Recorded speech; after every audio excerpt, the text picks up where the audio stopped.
Good morning. Welcome to Sundays with Mimi. I am Renee. Mimi, see my cat is visiting again as we do a little video. Excuse me for wobbling. I'm doing this with my hands and not my stand today. Kitty.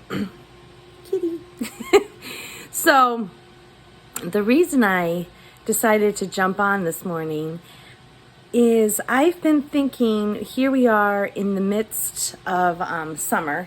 I'm way close to the camera. Sorry about that. I've been thinking about summer and that a lot of times mothers specifically, but people can be overwhelmed by money issues. And that's why I was thinking about moms, because I was thinking about the fact that especially right now I've noticed a lot of people are struggling financially. And my husband and I, most of our marriage were like that. And so I came up with some things in our marriage when we didn't have money that I could do that would be free, that I could, have fun with the kids. And I decided that once a week I'm going to come on and just share one thing that I do to help ease financial burdens, but still bring some joy to the family, as it were. And be wise with our money, because if you don't have any money, you shouldn't be looking for money to spend in order to do fun things. Because the beauty of America, I haven't lived in any other country, is that there's a lot of fun things you can do for free. And so today I'm going to talk about this one, the library. When we moved back to my hometown, I was dirt poor. I couldn't rub two pennies together. And so we were using, financial assistance and, whatever we could get our hands on to help. I couldn't even really afford groceries. We went to the soup kitchens. We used the food bank. I had to go to the social services and get free shoes for my kids. I mean, I'm not kidding you. We had no money. I didn't even have a computer so that my kids could do, homework assignments and such. Because the day and age we're in now, it wasn't like when I was growing up. You just went to the library and, you opened a book and did it that way. Now everybody is expected to have a computer and to do their homework in that way. And so I utilize the library. And this is the beauty of libraries. First of all, if you love to read, you get to borrow books, and you can borrow them up to 3 to 4 weeks. I love to read, so for me that was such a pleasure. Especially because the library in my town had built a new building and expanded so many more books. I loved it. But it was great for my kids too, because honestly my kids didn't really like reading, but they loved being on computers. And so we could go there, they could get their homework done, and then they could play games on the computer. And it was also safe. I knew that they couldn't be doing anything on the computer that they shouldn't be, and there was no access to seeing something they shouldn't, because it was library computers, and there's computers for children, and then there's computers for adults. So that was great. Also, libraries now, you can rent movies. Borrow movies. You can borrow games. You can even borrow at some libraries musical instruments, which is really, really cool. Now, the state that I live in, I don't know if all states do this, but they have the where if you want to borrow a book or a movie, you can borrow it, even if it's not from your library that in the town you live in. They do this in exchange program, so to speak, and they will request it from the other library, and then it gets delivered to your library. So you never have to buy a book. If you don't have money, you can just borrow it, and the other libraries, it's a program that they do. Or if you're in that town and you happen to be driving through that town and you're like, hey, there's their library, you can go check out their library and borrow books from their library and return it to your library, and they return it. I feel a little guilty about that sometimes, though, because I'm like, that's money being spent somehow. But if you don't have any other options, that is an option, which I thought was really, really cool.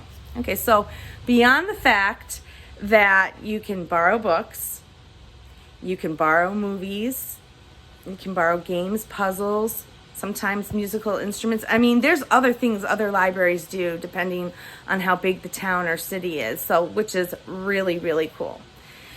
Also, the library has programs. I've been to so many library programs in my life now. I've learned so many things. I met an author. I met 2 authors, actually. I learned about possums. We saw a possum refuge, and they came and they brought all their possums with them. I mean, that was really neat. And I went without my kids. I did that on my own.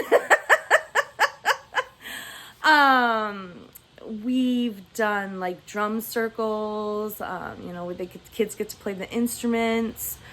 Oh gosh, I can't even remember all the things that we've got to do. And now that my children are older, I've brought my grandkids to do these things. And, we've done the reptiles and amphibians. They bring those adventures and things like that.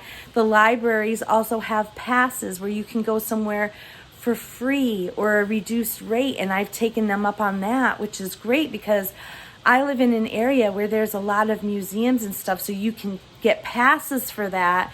And if you feel like driving into the city, you can do that, or you can go to more local areas. Where I live in the country, there's cities, of course, but they're like 45 minutes away. So if you want to go, somewhere like a smaller town, you can. They have passes for things like that too. Libraries are like extraordinary, and they're free. So I would encourage you, if you have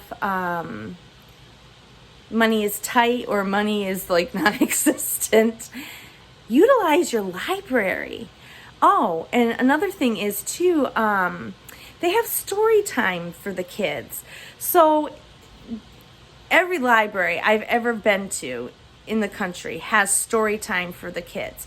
So if you're able to go, that's something free also. And then they get to play with other little kids too. And so they're socializing, and you're not having to pay for something for them to do for fun. And let me tell you something that I've learned about kids from having kids and now having grandchildren is we spend money on kids, lots of money, and then you hand them literally like a cardboard box or a piece of paper and some crayons, and they play for hours. And we're like, I just spent like $75 bringing them to the movies, because let's face it, going to the movies now, it's really expensive. I bought some movie tickets, which I don't begrudge. I had the money now, so I was thrilled to be able to bring some of my grandchildren and my son and daughter-in-law and my husband, myself, and my other son. We went to the movies. It was a treat, and I loved it, but I forget how expensive it is once you buy food and everything, which we did buy the food there. We did the whole experience. I wanted to do that. I wanted to do that. That for me, that was a way I could bless my family. But if you don't have money to do that, don't do it. Don't do it because it's expensive. So anyway, ways to, make the summer great when you have your kids at home or anytime during the year. Utilize your library. They always have activities. There's always something to do at the library. And in the summer, there's also a summer reading program at our local library where kids and adults, every time they read a book, they can get a raffle ticket or a little prize. And that's something really fun for kids to do too. My son won tickets to go to an amusement park, the oldest in our state, which was really cool. And he brought our youth pastor with him, and they had a blast. And he won that from the reading program.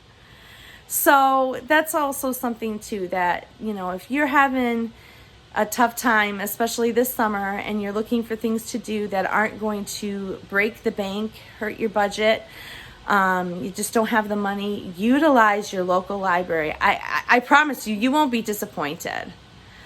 Have a great day. Bye.